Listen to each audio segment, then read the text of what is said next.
Sujit Basu press conference.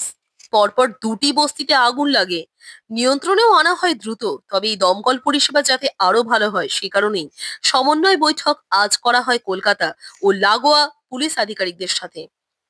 কিন্তু বস্তি এলাকা বা বাজার এলাকায় এমন ভাবে ব্যবসা করতে বসে যায়, সেখানে কিছু করা যায় না, গাড়ি ঢুকতে সমস্যা হয়। সে কারণে দমকল ও পুলিশ যাতে যৌথভাবে কাজ দ্রুত সঠিকভাবে করা যায় সে কারণে আজ কিছু সিদ্ধান্ত নেওয়া হয়েছে। বাড়িতে তা আমাদের লোকেরা জীবন দিয়ে লড়ে। ওরা একটু মানসিকভাবে উৎসাহিত হতে পারে যদি বারবার আপনারা নেগেটিভ কিছু কথা বলেন। আমি বলি পজিটিভটা আপনাদের বলতে হবে। একটু পজিটিভ কথা যদি না বলেন তাহলে এরাও কি করে, এরাও তো একটা এনকারেজ এদেরও তো করতে হবে আমাদের।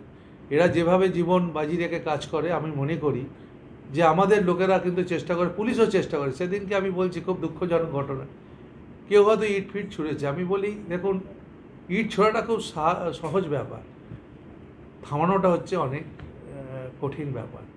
তা আমরা বুঝিয়েছি, লোককে হাত জোর করে বলেছি যে এটা করবেন না, আমাদের লোকেদের প্রবেশ করতে দিন, কাজ করতে দিন। একটা গাড়ি যদি ড্যামেজ হয় সেই গাড়িটা ক্ষতি হয়ে যাবে। সেই গাড়ি এখন শর্টফল আছে, তার উপর যদি একটা গাড়িকে কেউ ইট মেরে ভেঙে দেয়, সেটা কোনো বীরত্বর কাজ বলে মনে করি না। আমাদের খুব শীঘ্রই আপনারা দেখবেন 75টা গাড়ি আমরা জানুয়ারি মাসে প্রথম সপ্তাহে 10 তারিখের মধ্যে গঙ্গাসাগরের আগে আমরা উদ্বোধন করব।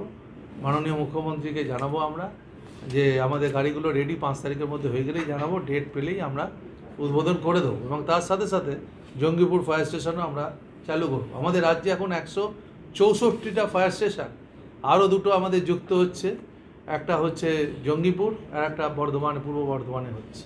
তা আমি মনে করি আমাদের 200 টার্গেটে ফায়ার স্টেশনে আমরা এগোচ্ছি এবং আমাদের কিছু ইকুইপমেন্ট, মডার্ন ইকুইপমেন্ট আমরা ফায়ারে আনছি, সেটাও টেন্ডার প্রসেস চলছে।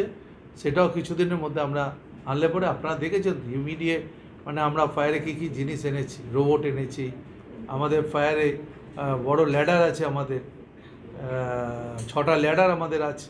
একটা ল্যাডার শিলিগুড়িতে পাঠিয়েছে। এখন তো দুর্গাপুরও তো তারাও বলছে ল্যাডার দিতে হবে, অন্যান্য জায়গাও বলছে ল্যাডার দিতে হবে। শহর বাড়ছে, বসতি বাড়ছে, তা আমরা চেষ্টা করছি ফায়ার ডিপার্টমেন্ট থেকে আরও ভালো করে সমস্ত কিছু ঠিক করে। আজ পুলিশকে অনেক ধন্যবাদ, কারণ পুলিশের আমরা যখনই বলেছি ওনারা সঙ্গে সঙ্গে এসছেন এখানে, এবং আমাদেরও অনেকক্ষণ আলোচনা চললো। সকাল 11টা থেকে আমাদের মিটিং শুরু হয়েছে, সবাই ডিসকাস করেছে কোথায় কী সমস্যা আছে। ওনারাও অনেক সাজেশান আমাদেরকে দিয়েছেন, যে সাজেশানগুলো আমরা নোটেট করেছি। আর আমরা ফায়ারের অডিটের সংখ্যাটা আরও বাড়াবো। অডিটটা আমরা বলেছি শুধু আমাদের লোক থাকবে না, আমাদের লোকের সাথে পুলিশের লোক থাকবে। আমাদের লোকের থেকে কলকাতা হলে সিএসসি থাকবে, যদি কলকাতা বাইরে হয় West Bengal state electricity board থাকবে।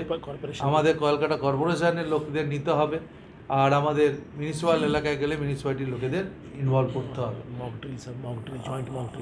জয়েন্ট মক ড্রিল আমাদের হবে। আগে মক ড্রিল আমরা করতাম, আমরা বলেছি এখন একসাথে মক ড্রিলটা করলে পরে এর একটা ভালো মানে ফল আমরা পেতে পারি। এই মোটামুটি আমাদের আজকে ছিল। আর এইটাই আপনাদের কাছে জানানো।